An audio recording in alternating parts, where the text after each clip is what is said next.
মৃত্যুর পর কবরে নামানো পর্যন্ত ফেরেশতারা লাশের সাথে কি করে তা সকল মুসলমানের জানা উচিত। আজরাইল যখন আত্মা কবজ করে নেন তখন আত্মা দেহকে বলে, হে দেহ, আল্লাহ তোমাকে সুপ্রতিদান দিক। তুমি আমার সঙ্গী হয়ে আল্লাহর আনুগত্যে অগ্রগামী ছিলে, আর আল্লাহর অবাধ্যে ছিলে খুবই পশ্চাৎপদ। তুমি আমার পক্ষ থেকে মুবারকবাদ গ্রহণ করো, কেননা আজ তুমি নিজেও মুক্তি পেয়েছ আর আমাকেও নাজাত দিয়েছ। এইভাবে দেহ আত্মাকে মুবারকবাদ দেয়। মুমিন বান্দার মৃত্যুতে জমিনের যে সকল অংশে সে ইবাদত করত সেগুলো কাঁপতে থাকে। আকাশের যে সকল দুয়ার দিয়ে তার নেক আমল উপরে উঠত সেই সকল দুয়ার তার জন্য কাঁপতে থাকে। যে দরজা দিয়ে তার রিজিক নেমে আসত সেই দরজাও কাঁপে। আকাশ জমিনের এই ক্রন্দন দীর্ঘ 40 দিন পর্যন্ত অব্যাহত থাকবে। মালাকুল মউত যখন তার আত্মা কবজ করে নেয় তখন তার দেহের হেফাজতের জন্য সেখানে 500 ফেরেশতা দাঁড়িয়ে থাকে। যদি কেউ তার লাশের পাশ ফিরাতে চায় তখন ফেরেশতারাও এই কাজে মানুষের সহযোগিতা করে। এমনকি কাফন পরিধান এবং সুগন্ধি মাখানের কাজেও ফেরেশতারা অংশ নেয়।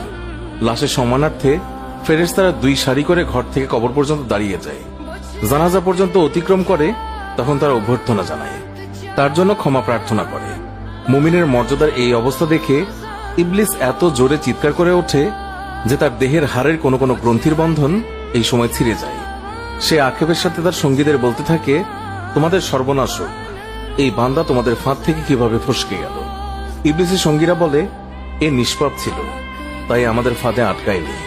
মালাকুল মউত যখন তার আত্মাকে নিয়ে আকাশে আরোহণ করে তখন হযরত জিবরাইল আলাইহিস সালাম 70,000 ফেরেশতা নিয়ে তাকে অভ্যর্থনা জানায়।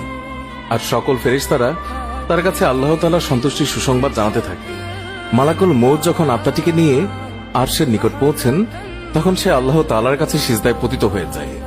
আর সেই সময় আল্লাহ তাআলা ইরশাদ করেন, হে মালাকুল মউত, তুমি আমার বান্দাকে নিয়ে জান্নাতের বাগানে রেখে এসো। তারপর তাকে কবরে নামার পর নামাজ তার ডান দিকে এবং রোজা তার বাম দিকে এসে দাঁড়িয়ে যায়। আল্লাহর রিজিক এবং কোরআন তেলাওয়াত এসে দাঁড়িয়ে যায় তার সিধানের দিকে। পায়ের দিকে দাঁড়িয়ে যায় জামাতের সাথে নামাজ পড়ার জন্য মসজিদের দিকে গমন। আর তার ধৈর্য কবরের এক কোনায় অবস্থান নেয়। এই সময় আল্লাহ তাআলা তার কবরে আযাবের একটি অংশ প্রেরণ করেন। আযাবটি এসে কবরের ডান দিক থেকে প্রবেশ করতে চায়, কিন্তু নামাজ এসে তাকে বাধা দিয়ে বলে, আযাব, তুমি পিছিয়ে যাও। খোদার কসম, এই বান্দাটি সারা জীবন কষ্টে ছিল। কবরে আসার পর তার কিছুটা আরাম মিলেছে। রাসূলুল্লাহ সাল্লাল্লাহু আলাইহি ওয়াসাল্লাম বলেছেন, আযাব যখন ডান দিক থেকে সরে গিয়ে বাম দিকে যায়, ডান দিকে রোজা নামাজের মতো আযাবকে জবাব দিয়ে প্রতিহত করে। আযাব এবার মাথার দিক থেকে আসতে চেষ্টা করলেও একই রকম জবাব আসে। মোট কথা, আযাব যে দিক থেকেই আসতে চায় সেই দিক থেকেই তার জন্য প্রতিবন্ধকতার সৃষ্টি হয়। অবশেষে আযাব যখন দেখে আল্লাহ তাআলার এই নেক বান্দার আমল সব দিক থেকেই তার জন্য প্রতিবন্ধকতার দেয়াল সৃষ্টি করে রেখেছে তখন সে ফিরে যায়। আর সেই সময় সবর ওঠে নেক আমল সমূহকে বলতে থাকে, এই আযাবের প্রতিরক্ষায় আমি এই জন্য আসিনি যে মূলত তোমাদের শক্তির পরিমাণ দেখা আমার উদ্দেশ্য ছিল।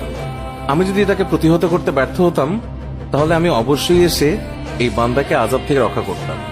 তোমরাই যখন যথেষ্ট হয়ে দাঁড়ালে তখন আমি এই বান্দার জন্য অতিরিক্ত সঞ্চয় হয়ে রয়ে গেলাম। পুলসিরাত আর মিজানে আমি তার কাজে আসব। এরপর এই বান্দার কাছে 2 জন ফেরেশতা আসে যাদের চোখ নীল বর্ণের, আওয়াজ ভয়ঙ্কর, গরুর সিংহের ন্যায় দাঁত এবং তার শ্বাসের সাথে নাসা রন্ধ্র দিয়ে অগ্নিশিখা বের হয়। ফেরেশতাদের উভয়ের কাঁধের মধ্যবর্তী স্থান খুবই প্রশস্ত। তারা মুমিন বান্দা ছাড়া কারো উপর দয়া করতে জানে না। 2 জন ফেরেশতাকে মুনকার নাকির বলা হয়। এদের হাতে একটি হাতুড়ি থাকে। এটি এতই ভারী যে সকল মানব দানব মিলে একত্রিত হলেও তা উত্তোলন করতে সক্ষম হবে না। এই 2 জন ফেরেশতা কবরে প্রবেশ করে লাশকে বলে, উঠে বসো।